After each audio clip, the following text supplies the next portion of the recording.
Sveiki, šiandien vėl laikas pašnekėti apie sportą ir dažniausiai apie sportą tai reiškia apie krepšinį. Aišku, visokių išimčių būna, bet šiandien bus krepšinis. Žinoma, apie sportą žymiai maloniau šnekėti, kai būna pergalės, būna medaliai, būna kažkas džiaugsmingo, tačiau sportas yra toks dalykas, vieną dieną tu laimi, kitą dieną ne. Ir šiuo atveju pašnekėsim apie pergalės, kurios buvo prieš nemažai metų. Apie kartą, auksinę jaunimo kartą, kuri sugebėjo iškovoti netgi 5 auksinius medalius. Tačiau net ir praėjus nemažai metų visiems tiem žaidėjams, daugumai žaidėjų atėjus į vyrų krepšinio rinktinę, jau pagrindinę rinktinę, kažkodėl medalių nesimato ir rezultatai visiškai to neatspindi, kas buvo jaunimo rinktinėse. Taigi trumpai pažiūrėsim, kasgi buvo tuose čempionatuose, kaipgi pavyko tuos medalius iškovoti. O gale video trumpai yra apie kiekvieną žaidėją, kurgi jų karjeros pasisuko, kur žaidžia, kaip sekasi ir kas jau gal visai nebežaidžia. Taigi viskas prasidėjo 2007 metais, kai vyko Belgrade Europos olimpinis jaunimo sporto festivalis. Toks renginys. Taigi jau pačiam čempionato starte buvo nugalėti Izraelio krepšininkai, 30 taškų skirtumą, tada ispanai, tada dar porą priešininkų ir galiausiai finale nugalėti ispanai ir pradėtas aukso maratonas, sakykim taip.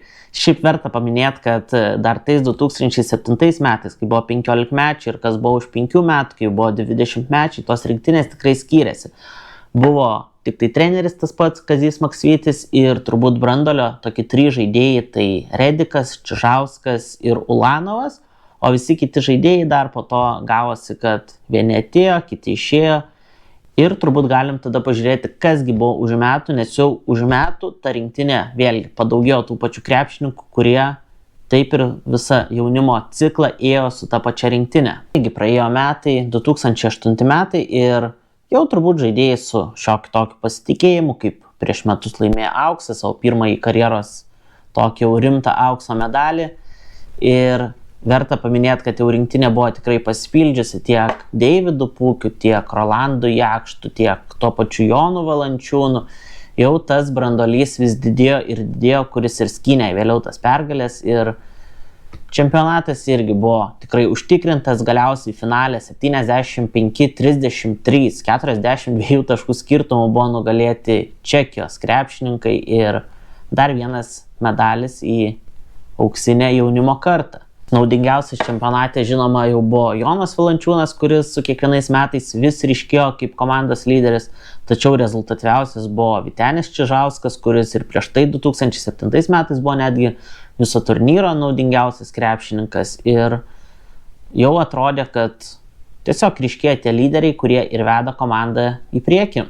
2009 metais 17-mečiai čempionato neturėjo, galėjo tiesiog vasarą tobulinti savo individualius įgūdžius. Žinoma, Valančiūnas jau buvo per metus dar tiek paaugęs, kad jau žaidė su metais vyresniais, 18-mečiais, o dar po metų jau 18-mečiai krepšininkai susirinko ir jau pažiūrėjus į sudėtį, tai galima matyti, kad jau beveik tas visas branduolys buvo, trūko tik tai Roko Giedraičio, kuris vėliau prisijungė. Arno Butkevičius, kuris irgi gal kiek vėliau subrendo ir pasiekė tą lygį, bet jau visas tas branduolys prie Čižausko, Valančiūno, Rediko, Pūkio prisijungė ir Žygimantas Skučas, Tautvydas Sabonis jau buvo toj rinktiniai, Renaldas Simanavičius, Edgaras Ulanovas, Egidijus Mackevičius, jau visas tas branduolys buvo. Čempionatas buvo tikrai nelengvas, o ypač finalas, kur tik tai 1 tašku, 67-66 buvo nugalėti tokie principiniai varžovai serbai, tačiau auksas iškovotas ir jaunimo rinktinė važiuoja toliau.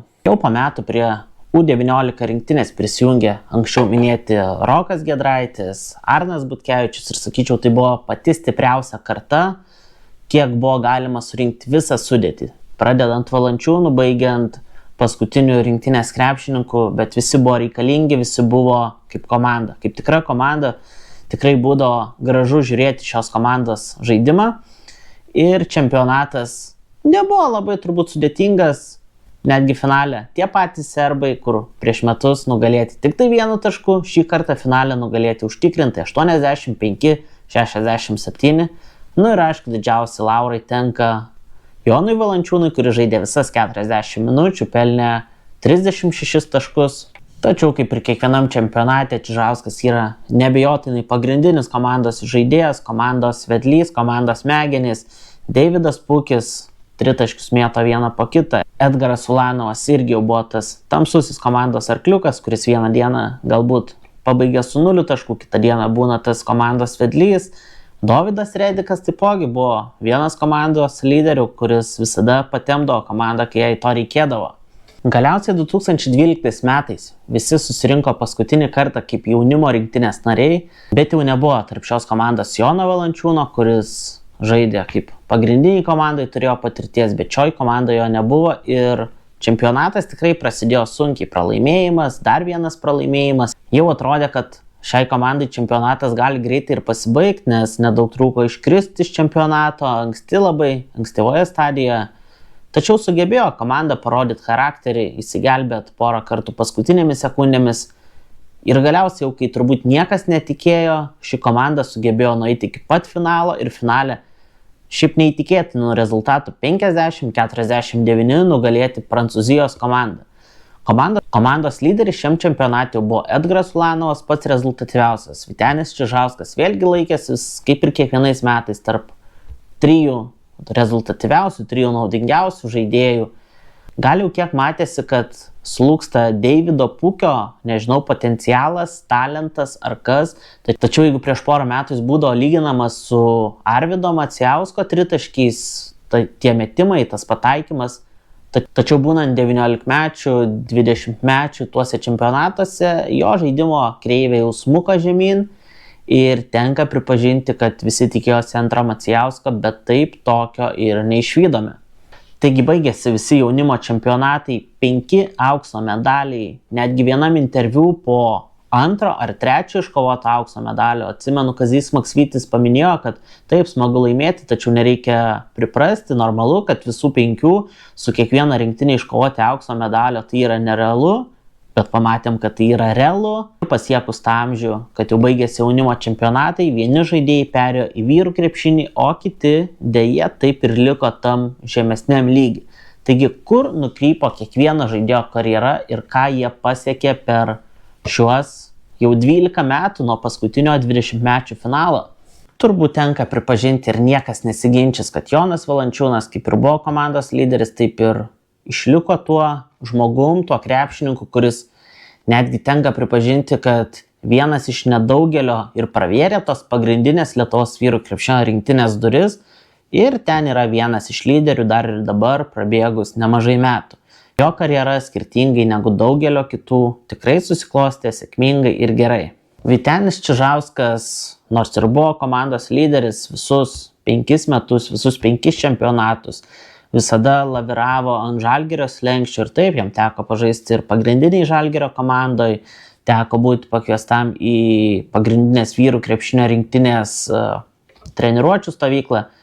Tačiau tenka pripažinti, kad to lygio, apie kurį visi galvojo, kad šis krepšininkas žais, taip ir nepasiekė. Buvo lyginama, kad tai yra jaunasis Šarūnas Jasikevičius ar kuris kitas žaidėjas. Turėjo gerą kūną krepšinio aikštelėje, turėjo gerą mąstymą, tačiau gal pritrūko metimo, galbūt pritrūko didesnio atsidavimo kartais ir to viso sportinio disciplinos laikymosi. Bet šis krepšininkas dar ir dabar prieš porą dienų kaip tik papildė Šiaulių komandą, žaidžia Lietuvos krepšinio lygoje, bus smagu jį pamatyti žaidžiantį, bet to tikro Eurolygos lygio netgi, sakykim, taip ir nepasiekė. Vienas iš didžiausių nusivylimų turbūt yra Dovydas Redikas, žaidėjas, kuris irgi buvo visais metais lyderis, kuris visada tempdavo komandą, kai to reikėdavo. Ir turbūt buvo galvojama, kad taip, tai yra būsimas Eurolygos žaidėjas, tikrai aukšto lygio žaidėjas, tačiau galbūt kartais irgi tos pačios disciplinos nesilaikymas, kartais ne visa koncentracija į sportą būdavo nukreipiama ir dėja taip ir žaidėjas aukščiau negu vidutinio Lietuvos krepšininko lygio, sakykime, nepasiekė. Buvo LKL, buvo Vilniaus Ryto komanda, Lietuvos Ryto tuo metu dar. Ir dėja po to iš viso prasidėjo visos teisinės problemos, daugiau skandalų negu gerų veiksmų krepšinio aikštelėje. Ir šiaip tikrai gaila, kai toks didelis geras talentas, sakyčiau, karjerą išvaisto veltui. Tautvydas Sabonis nebuvo tos komandos lyderis, šiaip gaila net, kad dažnai tekdavo jam sulaukti tokios kritikos, kad taip, čia dėl tėčio ryšių, dėl tėčio jisai apskritai toj rinktinėje yra. Tačiau nebuvo jis toj rinktinėje kažkoks tai nesiekiantis to lygio, tačiau tenka pripažinti, kad turbūt treneris jisai dabar jau yra geresnis negu buvo žaidėjas. Kelis metus pažaidė Ispanijos antroje lygoje, kur rinko po porą taškų, matė, kad iš krepšininko karjeros kažko tai tikrai gero nesigaus ir tiesiog pasuko į trenerio kelią, kur manau, kad ten jisai perspektyvų turi tikrai nemažai ir, ką žino, gal jau po kelių metų bus to pačio Žalgirio pagrindiniu treneriu. Dar vienas labai didelis nusivylimas ir gal netgi sakyčiau pats didžiausias, tai yra Deividas Pukis, kurio tritaškiai metimai buvo lyginami su Arvydo Macijausko metimais ir dėja labai jaunas, jau 21 metų grįžo į NKL lygą ir dar kelis metus tęsė savo karjerą, tačiau taip į kažkokį aukštesnį lygį jo karjera dėja ir nepakilo. Žaidėjas tikrai turėjo ir problemų su traumom, kas galbūt prisidėjo visai nemažai prie tokio regreso, sakykime, kai jau 17-metis, 18-metis buvo vienas komandos lyderių, tačiau žaidimas su kiekvienais metais gal vis labiau nuvildavo ir galiausiai tiesiog žaidėjas žaidė NKL, mėgėjiškai ir taip į kažkokį aukštesnį lygį ir nepakilo. Šiaip gal kiek nepelnytai visada būdavo neįvertinamas Egidijus Mockevičius, nes jisai, žinoma, po Jono Valančiūno būdavo antras centras, kuris tiesiog išeidavo, tam keliom minutėm leisdavo pailsėti pagrindiniam vidurio puolėjui. Tačiau, žiūrint dabar bendrai po tiek metų, tas pats Egidijus Mockevičius palyginus su kitais dauguma krepšininkų, pusę komandos galbūt, turi visai neblogą karjerą. Taip, jisai išvyko į NCAA studijuoti, tada žaidė Rumunijoje, Ispanijoje, Italijoje vis po metus. Gal kažkur tai ir nebuvo, kad įsitvirtintų labai ilgam, tačiau pernai buvo grįžęs ir į tą pačią Lietuvą Vilniaus Vulvų žaidė, šiemet žaidžia Meksikoje, bet šiaip žaidėjas turi palyginus visai neblogą karjerą. Taip, iki Lietuvos rinktinės lygio jam trūko daug, bet palyginus su iš to, kiek apie jį buvo šnekama ir galbūt kiek kiti jį nuvertino, tai sakyčiau, karjera visai pavykusi. Žygimantas Kučas, dar vienas auksinės rinktinės narys, niekada nebuvo jisai komandos lyderis, tačiau verta paminėti, kad jo baudos metimai ir padovanojo netgi vieną aukso medalį, prasižengus varžovui paskutinę sekundę 19-mečių čempionate. Ir šiaip žaidėjas, kuris tikrai visada tvirtai atstovėdavo savo pozicijoje, kaip sakau, nebūdavo jisai lyderis, tačiau būdavo gan patikimas žaidėjas ir turbūt labai atitinka jo karjerą. Lietuvos krepšinio lygoje visada turi nemažą rolę savo komandose, tiek Utenos Juventuse, tiek Panevėžio Lietkabelyje, turėjo tikrai neblogus kelis metus. Vėlgi, sakyčiau, ta žaidėjas, kuris turbūt negali labai skųsti savo karjerą, nes turėjo visai neblogų sezonų, neblogų metų ir atsimenam visi kaip tikrai kovingą žaidėją, ne? Galbūt treneriai net ir pyksta dėl to, bet fanam jisai buvo tikrai įsimintinas. Dar vienas žaidėjas, kuris buvo šešėlė, sakykime, visose rinktinėse, tai Renaldas Simanavičius, kuris tiesiog pakildavo nuo suolo kaip antrasis žaidėjas, negauto daug kažkokio žaidimo laiko po Čižausko. Tačiau irgi, kaip parodė laikas, LKL jam nepavyko įsitvirtinti, žaidė nacionaliniai krepšinio lygoje.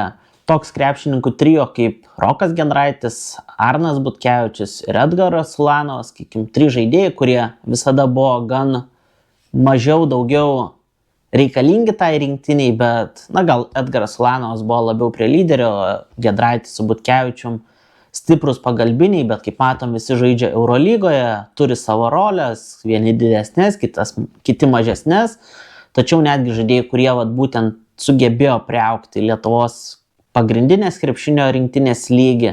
Bet jeigu ir pažiūrėtume, tai būtent tik tai labai nedidelė dalis, turbūt vienos rankos pirštų užtektų suskaičiuoti, kiekgi priaugo pagrindinės krepšinio rinktinės lygį, o kiekgi iš auksinės kartos, kurios visi daug tikėjosi, dėja, ne tik, kad nepateko į pagrindinę rinktinę ir neiškovojo to auksinio medalio su pagrindinė rinktinė, bet tikrai turėjo ir gan nuviliančias karjeras. Turbūt būtų buvę visai gražu ir dėsninga, jeigu per paskutinius porą metų, kai būtent Kazys Maksvytis vadovavo pagrindiniai rinktiniai, būtų iškovotas kažkoks tas medalis, apdovanojimas rimtesnis. Dėja, to pasiekti nepavyko ir dabar jau be savo trenerio galbūt ateinančią vasarą turi metus arba 2 būtent kai kurie žaidėjai, kurie dar siekia tą lygį iškovoti galbūt auksinį ar kažkokį kitokį medalį ir su pagrindinė rinktinė, nes vis dėlto visiems 32 metai, tai rinktiniai žaisti netiek daug ir beliko, o vienintelis Jonas Valančiūnas taip ir turi medalį su pagrindinė rinktinė, o visi kiti dėja, kad ir kaip buvo daug prognozuota, kiek buvo daug tikimas iš tos auksinės kartos, turi aišku tie 5 auksiniai medaliai, vieniem 5, kitiem gal mažiau, bet yra taip labai geras pasiekimas, didžiulis karjeros laimėjimas, tačiau turbūt visi tikėjosi žymiai daugiau. Tai tokie, galbūt ne patys geriausi prisiminimai apie paskutinį dešimtmetį, paskutinio dešimtmečio pasiekimus krepšinio aikštelėje, bet reikia ir prisiminti tokius laikus. O jeigu tu pažiūrėjai šį video, tai palaikink, parašyk komentaruose, kokie tavo atsiminimai apie šią rinktinę ir iki kito video. Iki!